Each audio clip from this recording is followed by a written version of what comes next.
everyone, and thank you for joining. It's really lovely and fantastic to have you here. I'm really excited because Quave, the lovely Quave, has agreed to join for this live. And I hope it's going to be really beneficial because it's the start of a series of lives that I'm going to do to actually bring guests in, because you've probably had enough of me by now and what I've got to say. So I want to bring other people in who are experts in specific areas. And this live, Quave is going to talk. We're going to hear about loads of stuff to do with women over 50, but I'm sure that it still applies. You know, if you're in your mid 40s or your late 40s, it's still going to apply to you. And so we're going to hear about loads of fantastic stuff. And I was just going to give you a bit of kind of housekeeping in that I've got this feature called Super Chat. So I would encourage you to use that if you want to ask questions.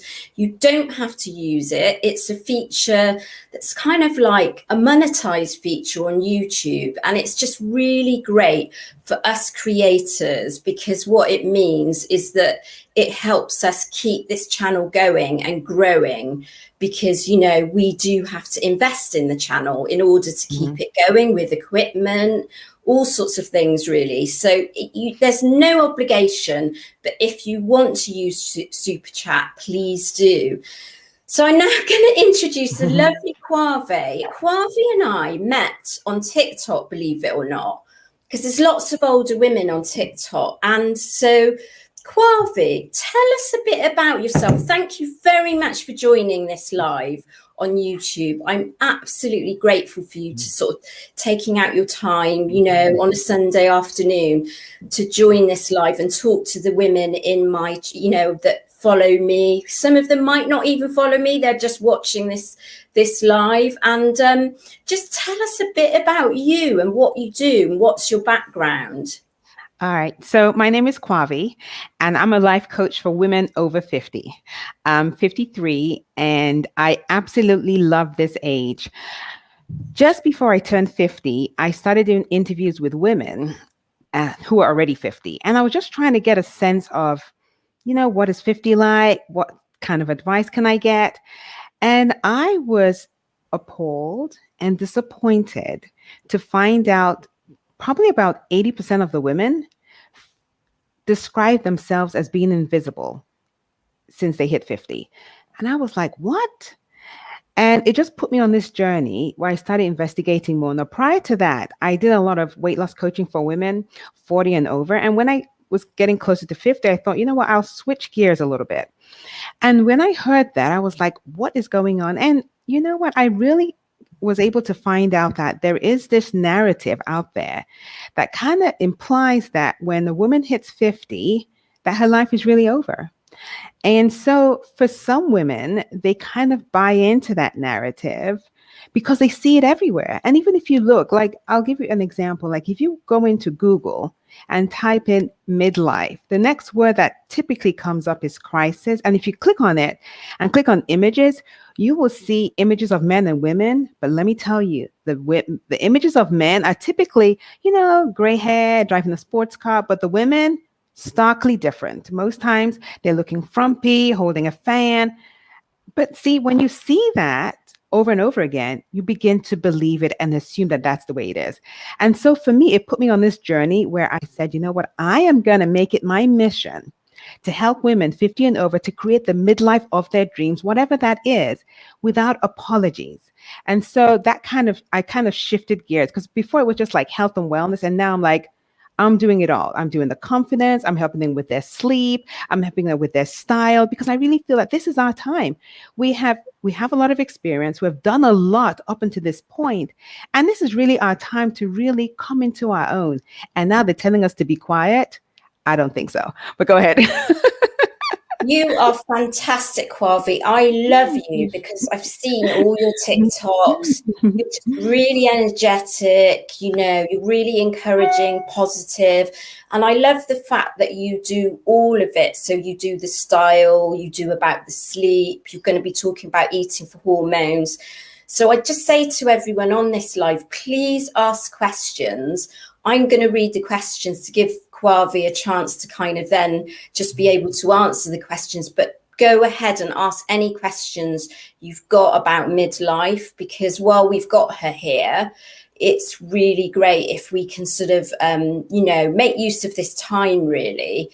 So what is it then? What is it that you think women need over the age of 40, over the age of 50, Quave? Well, I think it's a time for us to really make a decision to decide on what we want. And I think up until this point, for a lot of us, we've been nurturers. Maybe we've been taking care of kids. Some of us have been married for so long, so we haven't really taken time for ourselves. And I've heard a lot of women say, like, they get to 50, all of a sudden they look in the mirror, they're like, who am I? They don't even know who they are anymore, because they've played this role, fitting into these different roles, wearing different hats for so long that all of a sudden they're like, who am I? And you're underneath all these layers, but you can't even recognize yourself anymore because you have done so much for others. And in some cases, people please so much that you don't even know who you are anymore. I'm just going to take a comment here and just put it up so you can see it. Yes. I had questions, sorry. Sorry to interrupt with questions, but I think we're going to get a lot of questions, Quave, so we can intersperse this discussion with questions, but this is a really common one that I've seen. So do you want to give an answer? And so one of the things I've noticed as we get older is we deal with what is called overeating, because that's what it really is. Overeating is really what causes weight gain. Let's plain and simple. And for a lot of us, sometimes it just, all of a sudden we're eating way more than we need, because really what we're doing is we're eating more than our body needs for fuel. And so sometimes we can, and I'll give an example, like in her case, probably high state. And in her case, I'll give an example. A lot of us are like busy during the day. So we're doing all these different things, either it's work or, taking care of the kids. And then nighttime is when we're actually able to settle down and be with ourselves, right? Be with our brains. I like to call that be with our brains. And you know what most of us are? Most of us are kind of like, I don't want to do this. I don't want to do this. Let me distract myself with something. And that most times food is the easiest way to distract yourself from yourself. And I always tell my clients, I'm like, you know what? Just ask yourself, am I really hungry? Because that's the true question. And for a lot of us, if we settle down and really ask ourselves, most times we're really not hungry, like physically hungry. Most times we're eating as a way, I call it buffering. And buffering just means that we have something going on, but we don't want to deal with it. So we use food to kind of shut it off. And so what I always tell my clients to do is when that urge, because it's really an urge, it's not really like you're hungry. When that urge comes up, I tell them, okay, just allow that urge to be. And allow that uncomfortable feeling to come up, because that's what you're really doing. You're trying to escape that uncomfortable feeling. So you grab whatever it is to eat. And so I tell my clients, you just pause and allow 5 minutes to pass. And if you're still hungry, I tell them, go ahead and eat it. But most times it's such an uncomfortable feeling, but it passes. Whatever that emotion is, it passes. And then you're like, you're no longer hungry. I tell my clients a lot of the times, like when you have that urge to eat, I tell them, okay, do this. Find something else to do. Like sometimes I tell them, get on the phone and speak with a friend, and most times if you're able to do that, that wasn't true hunger. That was just boredom. Or it could be something else coming up for you. Yeah. So. That's a great answer, Quave. I'm so glad you said that, because I get asked it a lot. And it's something, isn't there? There's a difference between hunger and just feeling like snacking, or it's stress, or it's emotional eating, or it's just a habit, isn't it? Yeah, it is. Absolutely right. And you've got to identify whether you're really hungry. So we've got this really good question here, because you're here to talk about eating for hormones. Yes. But Michelle's asking about how she can manage her eating and sleep for hormones. So let's talk about this. Is a really good time to start talking about it, because I know you're a good expert in this area, aren't you? Some of it. Michelle, I know Michelle. Hi, Michelle. And so the eating thing is, it's normally like the sleep. We have to find ways to get better sleep. And I know for a lot of you, you're probably like, oh, I can't get more sleep. Listen, you're going to have to try and do your best to get more sleep, because it's just a vicious cycle, really. Like, okay, so if you're tired, you know what you do? You're going to eat more. It's just the way it is. And then you're not able to accomplish all the things that you want to accomplish. And then it's like the cycle continues. So I tell my clients to intentionally just find a way to wind down. But I want to say something. I know some of the experts, and some of the experts that are listening probably won't agree with this. Some of the experts say get 7 to 9 hours of sleep. We're different. I'm just going to be honest with you. Some of us can do well with 6 hours and it works for them. So find out what works for you, because you know when you wake up and you're like, oh my goodness, I feel like I need to go back to sleep, or you feel refreshed. So find out what works for you, the amount of sleep, but don't try and do it all, because that's what we're trying to do. We're trying to like, okay, I need to stay up. And then you want to make sure everything is done. And then before the kids are up or before your husband's up, you want to wake up early. Let's try and get the amount of sleep that we need, because that also helps, because that is also adding to our stress level. And when we're stressed, guess what we do? We eat more. And so if we can bring that down and just kind of focus, intentionally decide, because we can do it. We always say, oh, you can intentionally decide that I'm going to get this amount of sleep and see how it works. And when it comes to the eating part, I want all of you listening to this to really start asking yourself, am I really hungry? Because that's a question, if you ask yourself, you really get the answer, and you can decide if you want to do it or not. I'm not here to tell you to do exactly what to do, but I want you to become aware. Like, is that really hunger, or if it's not? So, yeah.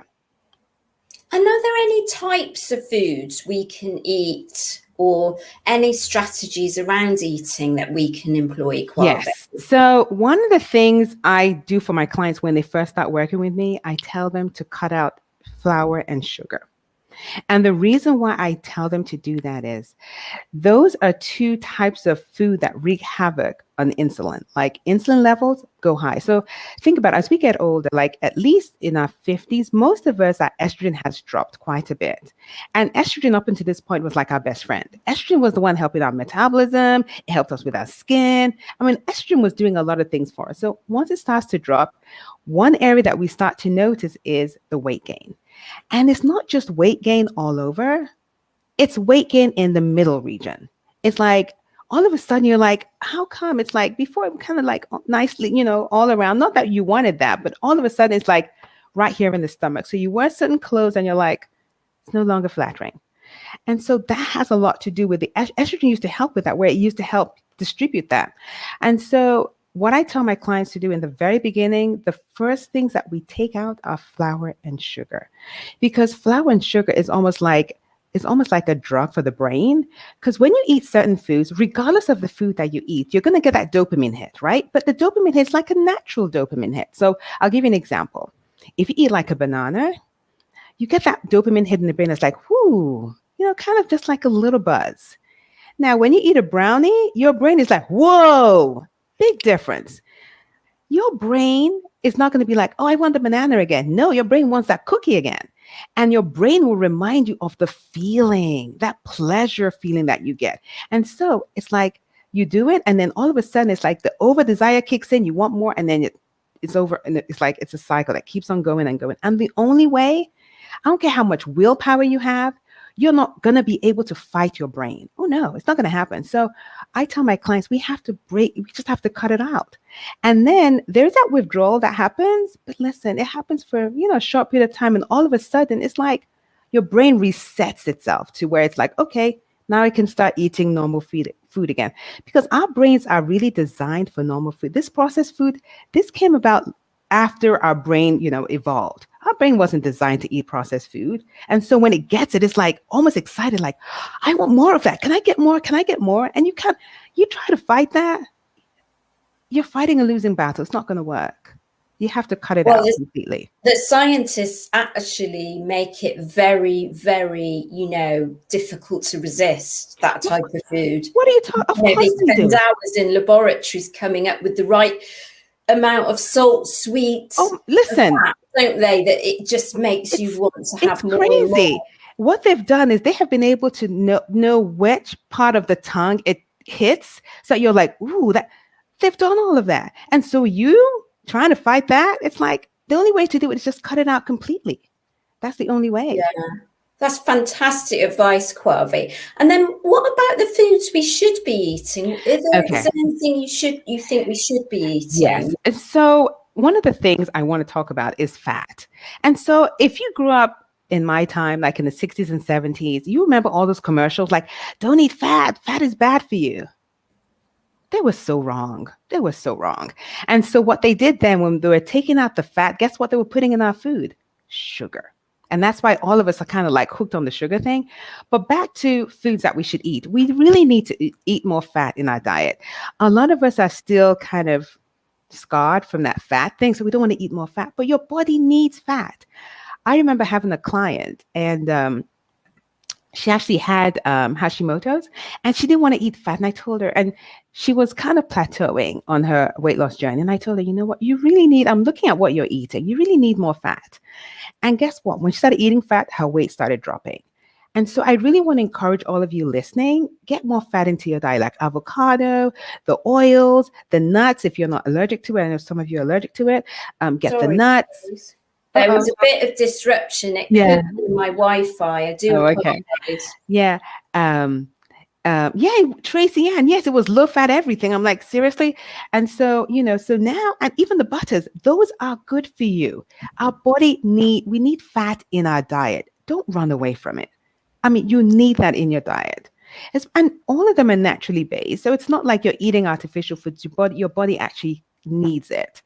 So those are some of the things. Protein is really good for you. Eat that. Low carbs. And I'm going to be honest with you, on my program, I encourage all types of food that are naturally made. I don't tell my clients to stay away from like potatoes. Some people are like, you don't eat white potatoes. I like my clients to understand what their body needs. And I'll give you an example. Like I can't eat cabbage. Cabbage doesn't work for me. When I eat cabbage, I am bloated and I'm gassy. And so for all of you listening, I don't care who tells you, like the experts, you know who is the real expert? Your body. Your body talks to you all the time. And so what I want to encourage you to do is really listen for those signals. I'll give you a short story.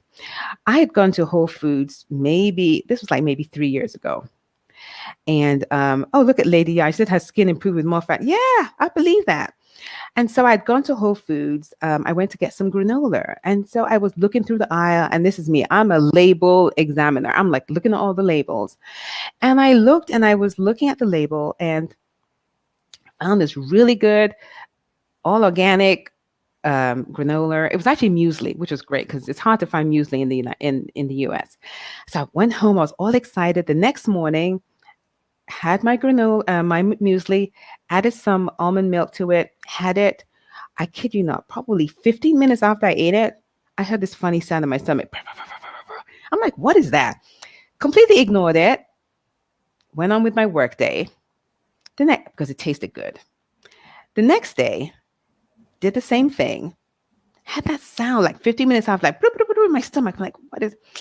Didn't say anything. Kept on going. The third day, did the same thing. And I'm like, Quavi, it's the muesli. It doesn't matter that the muesli said it's completely organic, completely natural. It doesn't work for you. And then I had to give it, but it tasted good though. So I think that was one of the reasons why I didn't want to give it up. But it's like, we have to really pay attention. Our bodies give us infinite wisdom all the time. Pay attention to it. It's so important. Thank you. That's such useful advice, Quavi. I love that. And I really agree about the whole thing of just eating a healthy whole foods diet. That's kind of what I'm all about as well, because I just kind of think that actually if you do something like you cut out a whole food group, in the end, that's going to be really difficult to stick to unless, it's food. Like you said, we have a lot of intolerances, don't we, as we get older? Mm-hmm. And, I noticed it with my own body that, I can't eat what I did 20 or 30 years ago. There are certain foods that disagree with me. But apart from that, it's just having a healthy whole foods diet is the most important thing. Cooking everything from scratch, like my grandmother did. Yeah, that's kind of it, isn't it? Like you said, no processed food. I totally support what you're talking about, Quavi. Yeah. I'm going to take another question here. I just want to answer Marcy. I like what Marcy said. It's true. Her body hates quinoa. Where's that then, Marcy? I like that. She said her body hates quinoa. Everyone talks about quinoa being the best. Oh, her body hates that. That's it. And that's it. If your body doesn't like it, don't eat it, regardless of what they say it's supposed to do for you. Yeah. Yeah, because if somebody says something's good for you, but it doesn't agree with you, there's no point, is it? No. I just wanted to this thing about protein bars. What's your thought on that then? Okay, so I'm going to be honest with you. I personally do not like protein bars. You guys might not like what I have to say, but I don't like protein bars. If I'm going to make it myself. Just because I don't know. I mean, I see what's in it, and unless I've tried it and I know it works for me, but I'm not a big fan of protein bars. That's me. But I do want to add something that Melissa said about as we get older, one of the things I've noticed, especially for women 50 and over, our bodies are changing and then we become more sensitive to certain foods. And I've done my research and there are 5 types of food categories that I've noticed that our bodies have become more sensitive to. And so the first one I want to talk about is dairy. And I'm not saying this happens to all women, but these are 5 that I've noticed a lot of. So dairy is one of them where I've noticed a lot of women start to get sensitive to dairy. Sugar is one, gluten, caffeine, and alcohol, like those 5. And I'll tell you, in my journey, one thing I have noticed for myself is I can't drink alcohol anymore. Like, when I drink alcohol, I stopped maybe about 4 or 5 years ago. Whenever I drink alcohol, my menopausal symptoms are like crazy, out of this world. And I just don't feel right. And so I just stopped it. And so I just want to encourage all of you listening to, those 5 food groups. So alcohol, sugar, dairy, gluten, and caffeine, just to pay attention to those foods and maybe do I call it like a reduce, remove, and reintroduce kind of plan where you see if it's working for you. You might be surprised. Because sometimes our bodies get used to a new normal and we think, okay, this is fine. And then when you start to take it, you're like, oh my goodness, I'm sleeping even better now. And it might have been something you were eating that was affecting your sleep. And until you take it out, you might not know that. So we can't hear you, Melissa. I was on mute because I was having a drink. Yeah, that's fantastic advice. That's really good because, it's good to know what might be causing the problems as well. So it's like the gluten and the dairy, the caffeine, the alcohol, is having a look at those first. And it might be, I don't know what you think, Quave, that it's not about going on a diet as such. I don't believe in diets either. It's actually just eating the right foods, isn't it? Yeah. Cutting out foods that are going to disrupt our hormones. Yeah. Mm-hmm. For sure. Oh, yeah. Because, I mean, when you look at a lot of the processed foods, especially as we get older, because I normally talk a lot about balancing the hormones. And one of the reasons why I talk a lot about that is a lot of the processed food, as we get older, increase our insulin levels. And once our insulin levels are up, our fat stores in our body will never burn that. And the only way you'll be able to get fat off your body is if it burns the fat stores on your body for fuel. That's the only way it's going to happen. And so if you keep on eating the processed food, it's going to be burning sugar. It's not going to burn the fat. And I like to use this as a joke. Like, the most important food your body needs to burn in order to lose weight is the body fat on your body, like the fat stores. That is what your body needs to do. If your body's able to do that, then you're going to lose weight and you're going to maintain a healthy lifestyle. So that's the goal. That's always the goal with for all my clients.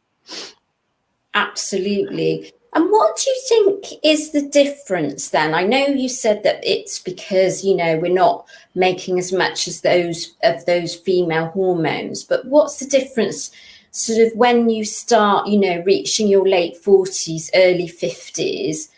What's the difference? Why is it that we're putting this weight on?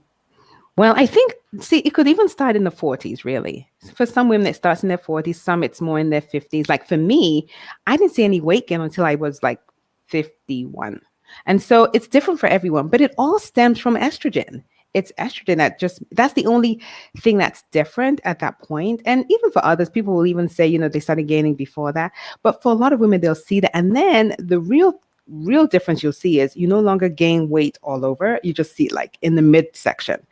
And that I always tell my clients to really be careful of, because then you can actually be at a higher risk for cardiovascular disease when you have, the fat around the middle. So.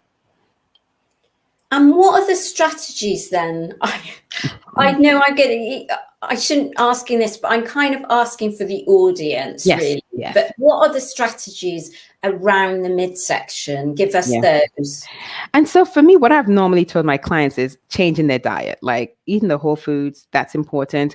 And also eating less frequently, like for a lot. Yeah. And then intermittent fasting, that I do that with my clients too. So eating less frequently, it's like Michelle Tolliver, you're like on with me on this. And so for me, one of the strategies is becoming fat adapted. And fat adapted essentially just means that you're eating only when your body needs. Oh, hey, okay. I'm getting distracted with the questions. Let me focus. Yeah. And eating, less frequently. As we get older, one of the things I've found out is we're actually supposed to eat less.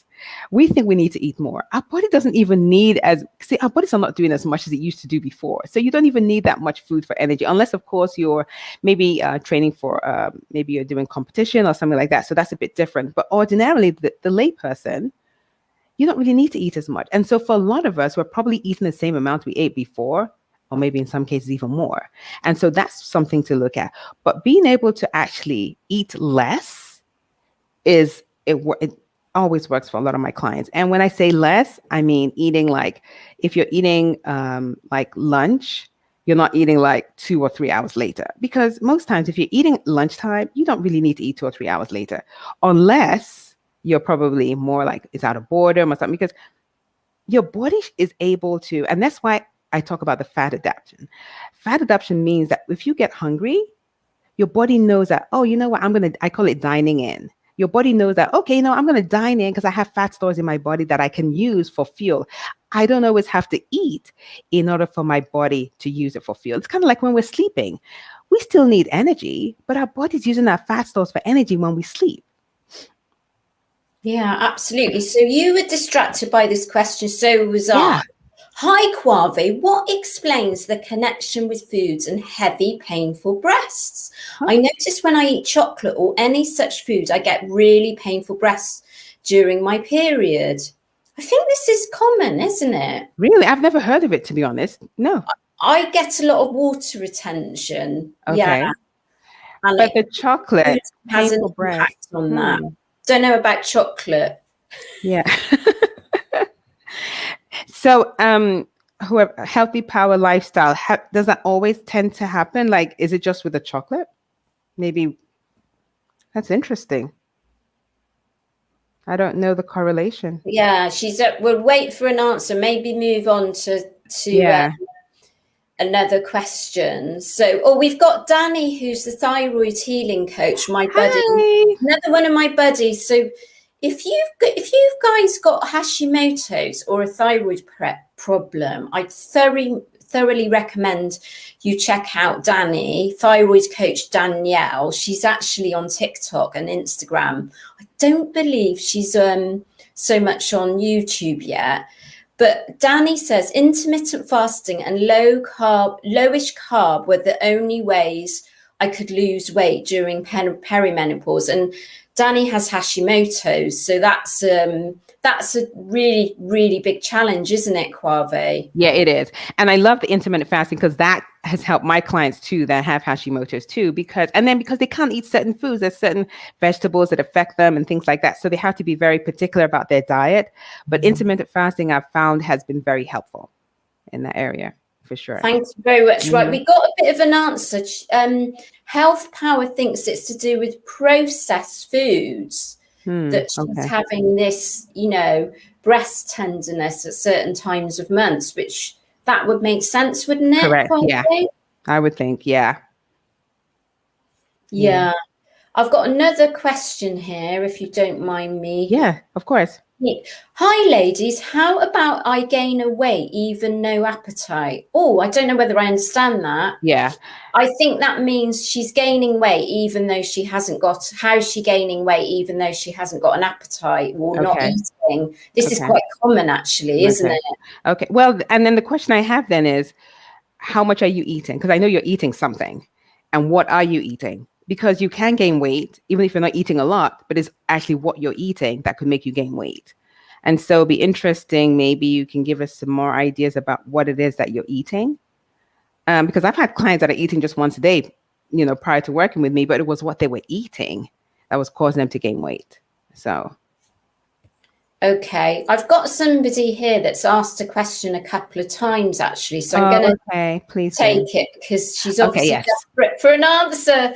Yes. So I think what this lady was saying, DMD, is that she's craving salty foods. And we talked about it, didn't we? That the manufacturers, the food manufacturers, know how to exactly entice us and make us want more and more and more of this salty, sweet food. So what would you say are some good strategies? Yeah, I know for my clients, doing the intermittent fasting has helped them a lot. And the reason why is when you're doing intermittent fasting, at least the way I do it with my clients, we cut out processed food. And it's interesting, when you cut out processed food, it actually lowers your cravings because you're only eating in a certain window. And then you no longer have that cycle of eating the processed food that your brain gets that dopamine hit. It's like, oh, I want more, I want more. When you cut that out, it actually reduces. I remember one of my clients I was working with, she had cut out, we had put on her eating window, like I think it was an 8-hour eating window. And every time around her period, because she was much younger, every time around her period, she would want her craving was salted plantain chips. During her period, she would always want that. And so we had started the journey of, let's do the intermittent fasting. We cut out all the processed food. She started cooking her own meals. And then just before her period began, she's like, okay, Kwave, I'm going to go get my stock of plantain chips because I know I'm going to get that craving. And guess what? She had no craving. And so I say this to share that a lot of all this has a lot to do with our eating habits. If we start to change and reduce the amount of processed food that we're eating, you'd be amazed. The cravings will stop, because the craving is really just a manifestation of what our brain is telling us that we need, because we're not hungry. We're not hungry because we know that if you want a snack, it's not hunger. It's just either boredom or habit, or your brain is like, okay, can I have that? And one of the things I want you to pay attention to when it comes to knowing if you're really hungry and if it's a craving is, a craving always begins with, it would be nice to have that. Ooh, how would it taste? That is not true hunger. That is just your brain giving you an option to let's try this. And so that is something that you can work on, as opposed to, oh, you know what, I'm really hungry. And so trying to know the difference between a craving and a true hunger signal. Like craving, which I think is what happened in that case with the sugar and salt, that is more of a craving. And changing your eating habits and reducing the amount of processed food will help you with that. That's brilliant. Thank you. That is so good. So you got to go cold turkey is what you're saying. Yes, you have to, because the thing is, you have to. It's like your brain's going to be like, okay, I can have just a little bit and I'll be okay. No, your brain wants all of it. So it's like you either cut it off or you're kind of in that cycle of, it's almost like a drug, really. It is. It feels like a drug. Thank you. I just wanted to say, how can people get in touch with you then? Because you've been saying some fantastic things. So what's the best way of linking in with you? Okay. Before I say that intermittent fasting is safe for diabetics, Terry, is absolutely safe for diabetics. And the reason why I say that is, the reason why I got into this was because of a nephrologist called Dr. Fung. He's an amazing world-renowned nephrologist, and he started doing a lot of work with his patients that were diabetic. And he realized that when he started to practice the intermittent fasting, their insulin levels dropped. And that was when he was like, you know what, other people can benefit from this. And so to answer your question, yes, it's absolutely safe for diabetics. In terms of, what was my question? Oh, you want to know how to find? Yeah. I know we're only halfway through, but I know people sort of dip in and out. So I just wanted to say it now and then again at the end, where can they find you if they want more information? Okay. All right. So I have a website. My website is www.kwavi.com. And then I'm also on TikTok under as Kwavi_TV. And I'm also on Instagram as Kwavi_TV also. Yeah. Thank you. And just to let everybody know, all the details are in the description on this video. So you can get the details from there. But I just thought it's good for you to just mention. Yeah. Oh, look, here's another one about intermittent fasting. So how many calories do you recommend for intermittent fasting for weight loss? All right. So I typically tell my clients to start with 8. So 8 hours. So when I say 8 hours is your eating window. So you have that as your eating window. You can go with 6. And what I tend to do with my clients, we tend to mix it up a little bit. Like we'll do 8 hours during the week, and then maybe we'll switch. Like on the weekend, they can do 6. And then we kind of switch it up. But we typically start with 8 hours as the eating window, and then we go from there. And it's interesting, because a lot of my clients will be like, oh, no, I need to eat breakfast. It's really important. And I tell them, listen, because, you hear this, oh, the most important meal of the day is breakfast. And I tell them, okay, that's well and good. But guess what? You can have breakfast at 2:00 in the afternoon. You don't have to have breakfast in the morning. And so, your breakfast can be at 12. It can be at 1. It can be at 2. And what I love about intermittent fasting is it's allowing you to work with your own body signals. Because most times we eat breakfast out of habit. A lot of us don't eat breakfast because we need to. A lot of us are like, oh, I just know I just have to eat breakfast. But then your body might not need breakfast at that time, or you might not need to eat, but you're like, oh no, I need to eat breakfast. So yeah, I love what are your thoughts on, what are your thoughts on eating late at night then? Okay, so my rule is, it really depends on when you're going to bed. Because I have clients who work in the hospital. So they're eating at night, so it doesn't matter. So it depends on your schedule. Like if you're going to eat at 7 and then go to bed at 8, I'm like, okay, that might be too soon. But if you're going to bed much later, it's not really the time of day. It depends on your own lifestyle that determines if that's too late for you to eat or not. Yeah. Okay, yeah, because I eat at night. And it doesn't do me any harm. I eat just before I go to bed, actually, because otherwise I just get hungry at night. So I eat when I like. Mm-hmm. I don't have any set time pattern. I just eat when I feel like it. So here we go. This is another one about intermittent fasting for Jodie. I intermittent fast 16/8. During an intermittent fast, am I supposed to reduce the amount of calories? I have an active job and work out daily and eat 1,700 calories a day. Okay. All right. So I'm going to say my take on this, and this is not a popular take, but this is mine that has worked for me and worked for my clients. I don't count calories in my program. Most of my clients are just lay people like me who just want to be healthy. Right. And so what I do with my clients is I have what it's called like the hunger scale.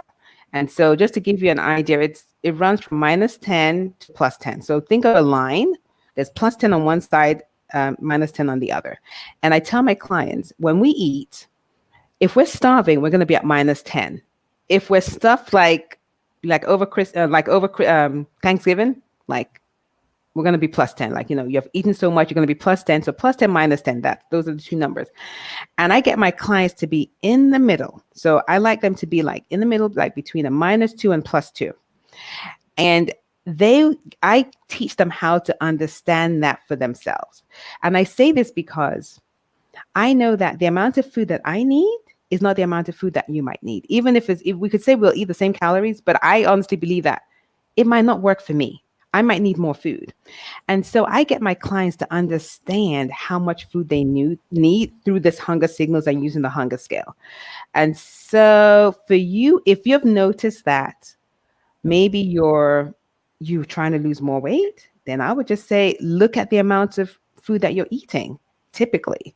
And if you're eating whole foods, I wouldn't even worry about calories if you're eating whole foods, because whole foods are good for us. So I don't really worry about the calories. I worry about, how do you feel after you eat? If you're feeling really full, in fact, I tell my clients, if you eat and you're able to do, like jumping jacks after you eat, then you've had enough. If you can't do jumping jacks after you eat, you've had too much to eat. Okay, that's brilliant. A brilliant bit of advice. So basically, if you're feeling a bit queasy and you can't do the jumping jacks, there's a problem. You've eaten too much.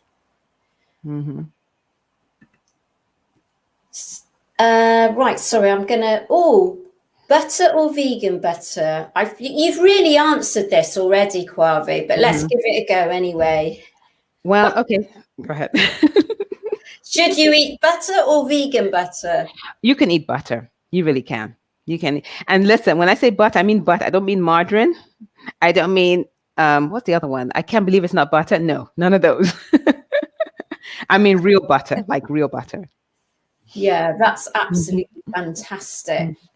And going back to the sleep, Quave, have you got any tips for people? I find I do this, and lots of women my age have this problem where we wake up in the night and we can't go back to sleep. And for people that are just joining, Quave talked about the importance of sleep and hormones. So, I talk about this a lot in my videos as well. And so I just wanted to delve a bit deeper into that, because we talked about, kind of the strategies around knowing how much sleep you need. Yeah. If you're finding it difficult to go back to sleep when you wake up, what can you do? Yeah. Yeah, I know the sleep thing it's really a problem for a lot of women. In fact, there's even a term, they have a term called, like, when you wake up at 2:00 in the morning, a lot of women wake up at that time. And, one of the things I've tried, and I know I've spoken with a few sleep experts, and one of the things they say is, when you're trying to go to sleep, the worst thing you can do is start to think about what you're doing for the day. Like, for some of us, we're like, okay, I'm just going to go ahead and start.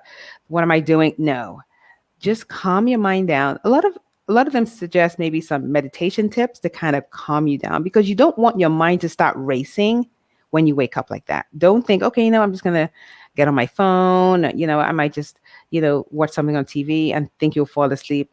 That's not going to work. You have to actually find ways to calm your mind down. One of the women I spoke with, she even suggested that certain kind of music they have now that's actually designed to mimic the kind of signals that your brain needs to fall asleep.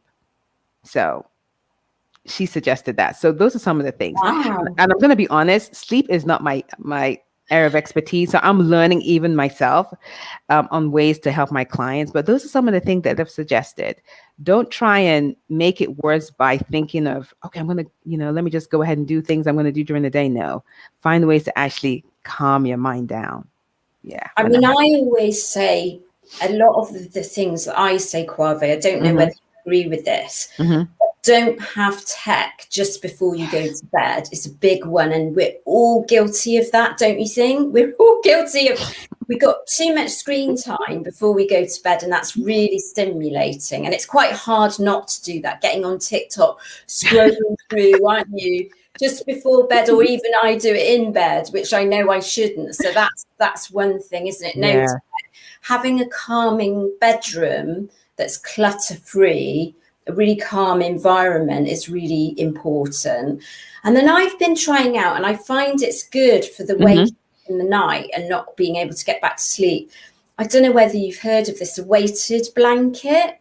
Yes, I've heard. Actually, that's a good one. One of the sleep experts I spoke with mentioned that. So that's a good one. Yes. I found it to be really, really helpful for that thing of waking up in the night, because I tend to fall asleep really easily. But what happens is I wake up usually wanting to go to the bathroom, and then I find it really difficult to go back to sleep. Does anyone have that thing? I'm sure. And so I found the weighted blanket. I mean, they are quite pricey. They're probably about $100 or something, but it was worth it, because I found I just got this wonderful night's sleep, and it's a bit like being in a womb or something. Yes, so, actually, that's a very good one, because I remember doing some yoga practice that involved that, where we were like in a cocoon. It was amazing. I really felt like it was like the best sleep ever. So yeah. But I think it's something, I don't know whether you'd agree, I think it's something you've got to sort of work at, if that makes sense. Sure. Be mindful that you need to actually have some strategies and make it a priority to get enough sleep. And I agree with what you're saying. You know what your body needs. And at certain times of year, I find I don't need as much sleep. In the summer, when we've got more daylight hours, I need less sleep than I do in the winter, strangely. So I can get by in a lot less, maybe 6-7 hours, but maybe in the winter it's 7 or 8 hours. But I think we have to sort of work at it, don't we? Yeah. And I think one of the things that we didn't touch on yet that I think is so important also is when it comes to losing weight, and this is one of the things I do with my clients, even before I talk about the strategy, is really, what are your thoughts about it? Like really getting into that mindset of, what are your thoughts about your body like right now? Because sometimes our thoughts about our body are actually what are causing us to gain weight. I'll give you an example. So let's just use a number here. Like maybe you're 250 pounds and your thoughts about that is, I can't believe I'm this weight, you know? And then when you have that thought, I can't believe this is the weight that I am, your feeling is going to be probably maybe disappointment or disgust. And I'm going by what I've heard from my clients. And when you have that feeling of disgust or disappointment, the actions that you take are not going to be in line with someone who's trying to lose weight. And the result is you're probably going to gain even more weight. And so one of the things I encourage my clients to do is choosing a thought that is more empowering about where they are, because it's important for you to love and appreciate where you are right now, regardless of your size. The thing is, one thing we have to appreciate is our bodies have brought us to this point. You know, if you're 50, come on now, think about it. Your body has probably, maybe if your mother birthed babies, has brought you to this point, has taken you through thick and thin. And if nothing at all, that we should be grateful for. And so when you start to look at your body in a different way, you start to take actions differently, because your actions are always driven by your feelings. So if you have that feeling of, oh, it's not worth it, I'm not going to be able to lose this weight, your actions are going to be lukewarm at best. And so that is one area I work with my clients on to begin with. It's like, let's take a look at your thoughts about how you feel about yourself right now, even before we begin to do any work. Like, what are your thoughts? So I just want to add that in. I think that's absolutely fantastic, Quave. That's really good advice, because I always think that weight loss is actually 90% about what mindset, and it's having a positive mindset. And I don't know whether you agree with this, but I think sustainable weight loss actually takes time.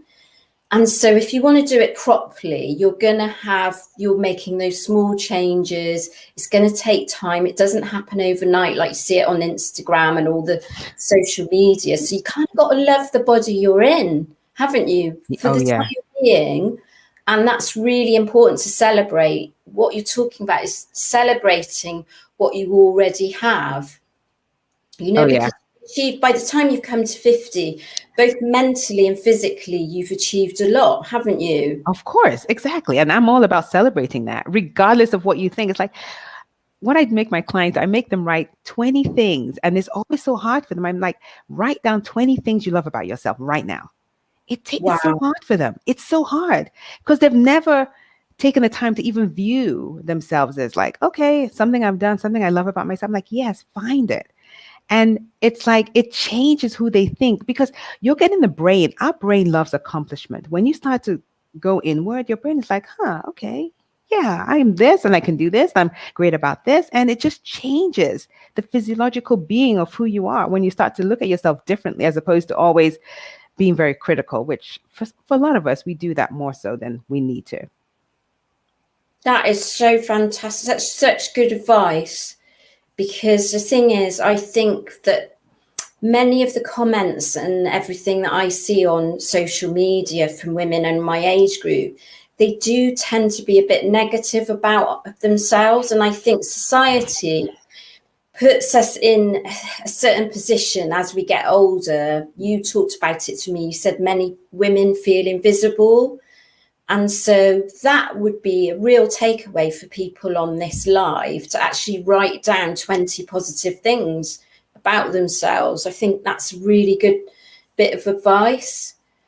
Thank you. I've got a question here, and I think it's been asked a couple of times. So I thought, okay. She obviously is quite desperate for an answer. Thank you, Cynthia, for joining. And that's an interesting question. So, suggested supplements or herbs for balancing hormones? All right. So I don't do any supplements. I just believe in eating. I just do the food. So I'm just big on like the different proteins. I guess one of the things I do kind of promote a lot is flaxseed, and that's more because of our bodies are changing and menopausal symptoms. I do suggest a lot of maca powder. Um, that helps a lot, and then just regular food, just like whole foods. I'm big on that. So those are some of the things I recommend. Mm-hmm. And you look absolutely fantastic on Oh, it. Can I thanks. just say, that's really interesting that you don't take supplements. Neither Mm-hmm. do I, really. I Yeah. take vitamin D. Yeah, I But do that. Yeah, I take because my muscle building. I take yes, my I muscle do the building. vitamin D. I do the D because I The was, vitamin D, because we can be, as women of colour, we're yeah, lacking in vitamin D, and also yeah, going through the menopause, we can be lacking in vitamin D. And I read up a lot about this and thought, oh yes, yes, I'm going to take it. And I yeah, often talk about it on my videos as vitamin D. yes. We need that. And they are the only other supplements I take tend to be ones around muscle building, which isn't for everyone. They're not particularly around sort of hormones. So that's really interesting because you look absolutely Oh, fantastic. thanks, You can thanks, tell that you've got lots of energy. thanks. This, And Yesenia said something. Yes, the hemp seeds. I love the hemp seeds. Yeah, I yeah, take those too. Yeah, yeah, they're good, aren't they? Hemp. yeah. So flax seeds and hemp Hemp seeds seeds and maca is what powder. we, I also do the chia seeds too. I did the chia seeds. Those are really yeah. good. So yeah. And do you feel then that that helps you with energy? Because one of the things that women tell me, when they're reaching sort of pre the menopause and then during the menopause, is they have a real lack of energy. So Mm-hmm. do you think those foods that you're talking about, the Yeah. healthy whole foods, help you with I that? think the whole foods help. I'm telling you, processed food, I want to challenge everyone listening. If you have like flour and sugar in your diet, just take it out for just a week. You'll see a big difference. I'm telling you. Just try it for just 1 week.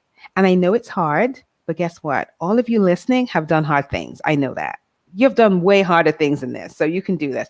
Do it for 1 week. You're going to see the difference. It's amazing. You're like, what have I been missing? Seriously. So I'm just telling you, just try it out for 1 week. Just the flour and sugar. I'm not even telling you to do the caffeine, the alcohol. Just do the flour and sugar. You see a big difference.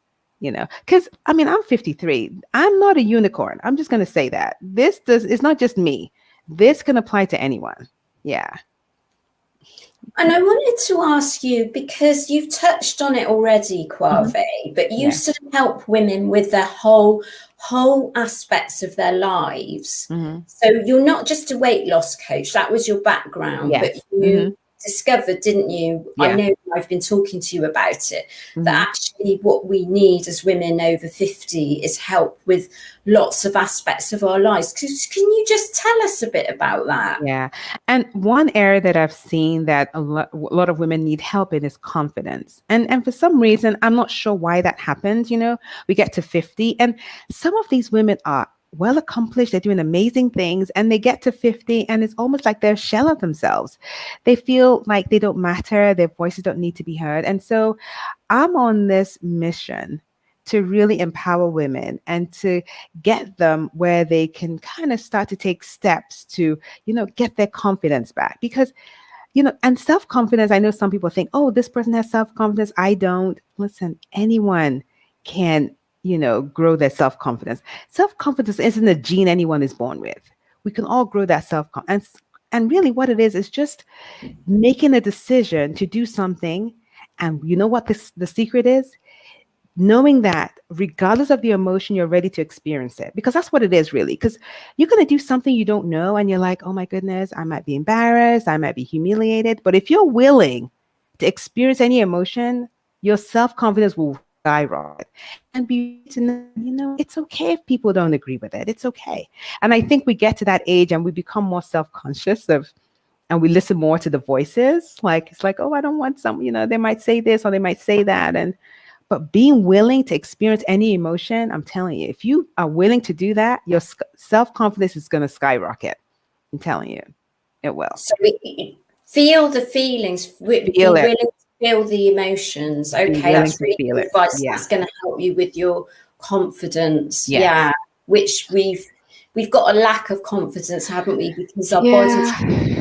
And it shouldn't be that way, because we have so much experience. We have accomplished so much up until this point.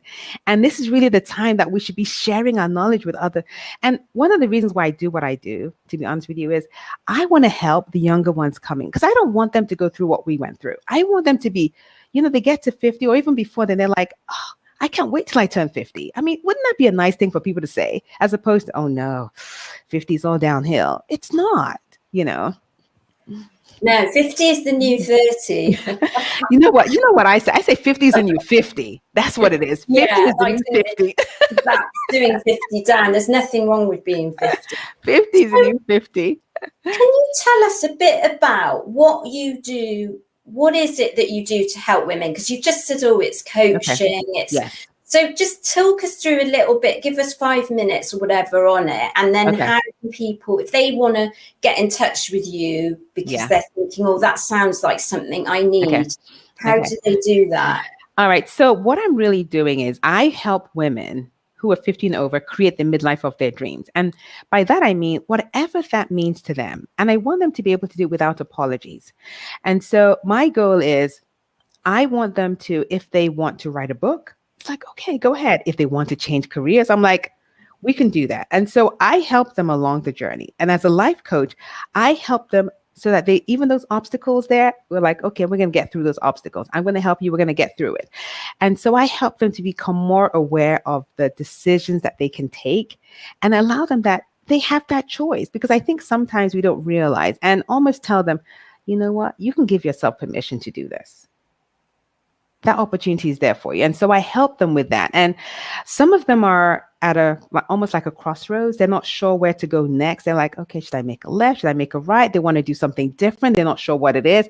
And so I kind of help them uncover, by asking them questions, the options that they have available, and they're able to make that choice. And so if you're interested, I am having a free masterclass next week, Thursday, and it's based on the 3 questions that women need to ask themselves when they turn 50, so they can live their best life. And so if you go to my website, www.quavi.com, you'll see the pop-up, and then you can just register.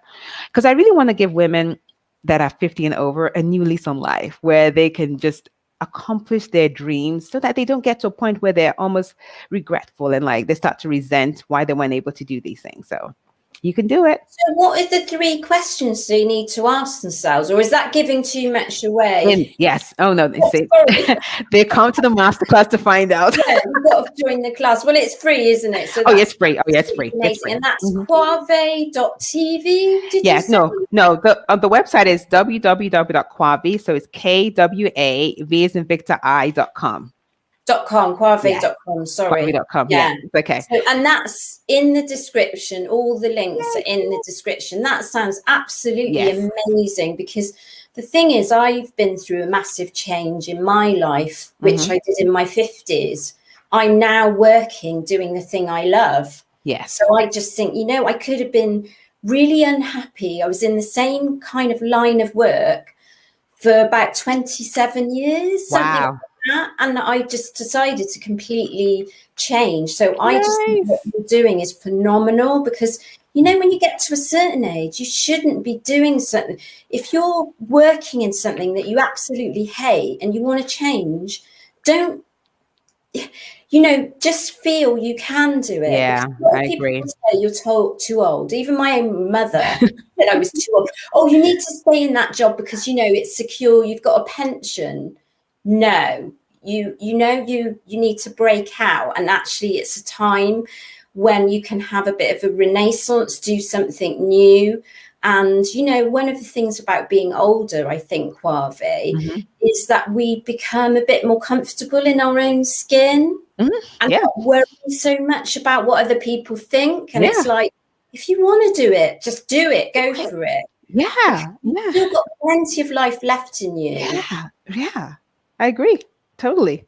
So absolutely join that workshop, ladies, if you're interested. That sounds fantastic. Yeah. And I have 2 times. So for those who are outside the country, there's one at 2:00 and there's another one at 8 p.m. So, wherever you live, you'll be able to find one that works for you. And it's this Thursday, April So the is that 15th. 2 p.m. ET and 8 p.m. Eastern, which is, I ET? think, 7 your time. Yeah, Mm-hmm. yeah. And then, and actually, I put the time there too. I put 2 p.m. I put, 11. I put the time for the West Coast. I also put the time for the UK, so people will be able to pick and think. Oh, one thing I forgot to mention that I want to mention. Someone just put it on here. One of my former clients mentioned it is write down what you're eating. That's a great way to find out what you're doing. Because listen, sometimes we make comments like, "Oh, I don't really eat that much," but what does that mean? It's so relative. So write it down, and that way you'll be able to kind of track like, okay, I'm eating. And when I say everything, I mean everything. Even if you taste your child's food, you eat leftovers, write it down so that you can kind of see like, I am eating way more than I need to, or maybe I'm not eating enough, but you won't know if you don't track it. That is brilliant. I love that because I think you're absolutely right. Most people are eating more than they think. So, somebody's done a super chat. Look, so I thought I picked this up, but I don't think I did. Mm-hmm. And this is a really common problem. Yeah. I think particularly with women of color. Oh, really? Okay. Estrogen dominance. Do you know anything about this? Not much. So is it display? Is there anything that's coming up because of it? That's my question. Yeah, I mean, one of the things I know a bit about this because I had it for a bit, and although not anymore because I've just had my hormones tested. You want to avoid foods like tofu because that's going to give you even more problems with estrogen.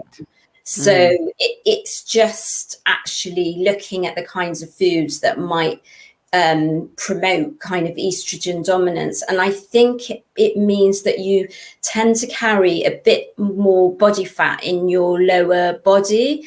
But I think really it's everything that Quave's been telling you on this whole live is about eating a healthy whole foods diet that's free of processed food, because that's going to make it worse, isn't it? The refined sugar, Quave talks about the flour, all that stuff, the processed foods is going to give us problems when we've got, hormonal issues going on. Yeah. Am I right in thinking that? Yeah. And I would definitely try those two, first of all. I would definitely take out the flour and sugar and see if that helps some of it, for sure. Yeah. Oh, Yesenia, you're doing a food journal. Great job. Yeah. Yeah, Yesenia's a lovely lady, and I've met Yesenia actually. So yeah, I might get her on to talk about the food journal, or generally journaling, not just with food, but with her exercise. And I think journaling's fantastic. Oh, it is. Oh, I journal. Oh, I mean, I have. It's a beautiful thing.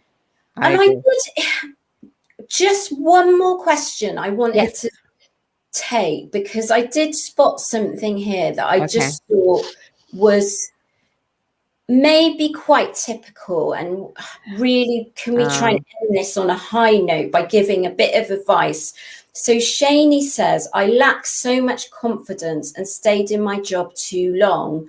Now I'm out of shape at 60.